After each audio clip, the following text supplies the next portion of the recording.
పాత్రికేయ మిత్రులందరికీ నమస్కారం. సుమారు ఈ ఎన్డీఏ కూటమి అధికారంలోకి వచ్చి 6 నెలలు దాటుతా ఉంది. అలాగే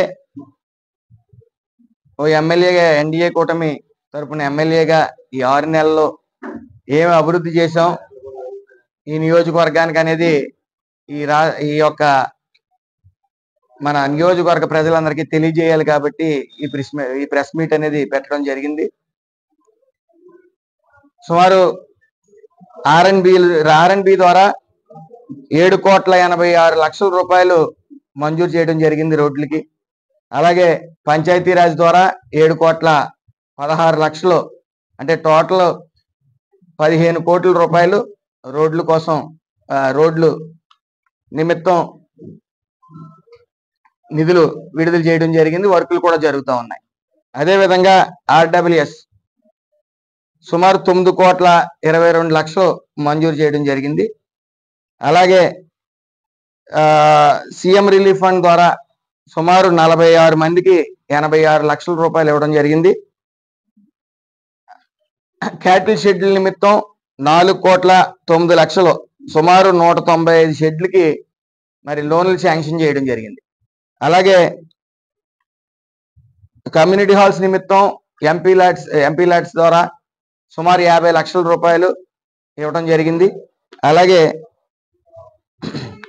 municipality general funds and 15 finance ద్వారా 6,89,00,000 రూపాయలు మంజూరు చేయడం జరిగింది. అలాగే డ్వాక్రా మహిళల రుణాలకు మంజూరు చేసింది 116 కోట్లు. ఆల్రెడీ వాటిని కొంత వినియోగించుకోవడం కూడా జరిగింది. అలాగే గొర్రెలు గేదెలు వరదల్లో మొన్న జరిగిన వరదల్లో కొట్టుకుపోవడంతో వాళ్ళకి 2.5 లక్షల రూపాయలు అంటే సుమారు ఈ మధ్య కాలంలో 15 ఏళ్లుగా ఎప్పుడు కూడా గేదెలు వరదల్లో కొట్టుకుపోయిన బాబత ఎప్పుడు ఎవరు కూడా చెక్కులు ఇవ్వడం జరగలే. మరి ఈసారి చెక్కులు 2.5 లక్షల రూపాయలు మొన్న జరిగిన వరదల్లో ఈ చెక్కులు ఇవ్వడం జరిగింది. అలాగే సుమారు ఏదైతే మనం ఈ పెన్షన్లు ఇస్తున్నామో ఈ పెన్షన్ల నిమిత్తం 4,000 రూపాయలు ఇస్తా ఉన్నాం. అంటే దేశంలోనే అతి ఎక్కువ పెన్షన్ మనమే ఇస్తా ఉన్నాం ఈ దేశంలో. తర్వాత సెకండ్ ప్లేస్ 2,300 2,200 ఇస్తా ఉన్నారు. సుమారు దీని నిమిత్తం 73 కోట్ల రూపాయల 84 లక్షలు ఇవ్వటం జరిగింది. సుమారు ఈ అభివృద్ధి పనులకైతే లేకపోతే ఈ పెన్షన్లు అయితే అలాగే ఈ డ్వాక్రా గ్రూప్ మహిళల రుణాలకు సంబంధించి అయితే సుమారు 246 కోట్ల రూపాయలు ఈ నియోజకవర్గంలో ఇప్పటి వరకు మంజూరు చేయబట్టడం జరిగింది. అలాగే ఈ ప్రతిపక్షం ఏదైతే ఉందో ప్రతిపక్షం పేరు పలకడం కూడా శుద్ధ వృధా అని చెప్పేసి వాళ్ళ పేరు పలకడం కూడా నాకు చిరాకు వస్తూ ఉంది. ఎందుకంటే వాళ్ళు అభివృద్ధి చేసింది ఏమీ లేదు. కేవలం ఆ నవరత్నాలను మాత్రం పెంచి పోషించడానికి అప్పుల పాలు చేసేసారు ఈ రాష్ట్రాన్ని. అలాగే 9 పెద్ద పరిశ్రమల్ని ఈ యొక్క రాష్ట్రం నుంచి పరిగెట్టేలా చేసేసారు. మరి సుమారు ఎన్డీఏ కూటమి వచ్చిన తర్వాత నారా చంద్రబాబు నాయుడు గారు, లోకేష్ గారు, పవన్ కళ్యాణ్ గారి ఆధ్వర్యంలో 1,50,000 కోట్ల రూపాయలు పెట్టుబడులను తీసుకురావడం జరిగింది. అలాగే ఇంచుమించు 32 సార్లు కరెంటు బిల్లు పెంచారు గత 5 సంవత్సరాల్లో.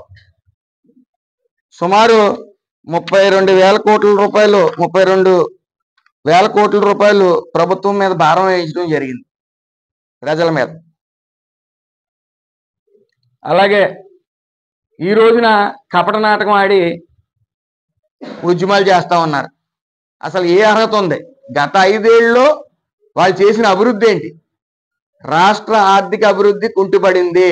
ఈ పరిశ్రమల వల్ల మన రాష్ట్ర ఆర్థిక అభివృద్ధి పెరుగుతుంది. దాని మీదే దృష్టి పెట్టారు. అలాగే సుమారు 1,50,000 టీచర్ పోస్టులు గతంలో ఈ యొక్క టీడీపీ పార్టీ ఇవ్వడం జరిగింది. ఏ రోజైనా ఒక పోస్ట్ ఇచ్చారైనా? మళ్ళీ అధికారంలోకి రాగానే 16,000 పోస్టులు మరి 16,000 పోస్టులకి భర్తీ చేయడానికి డిఎస్సి పెట్టడం జరిగింది.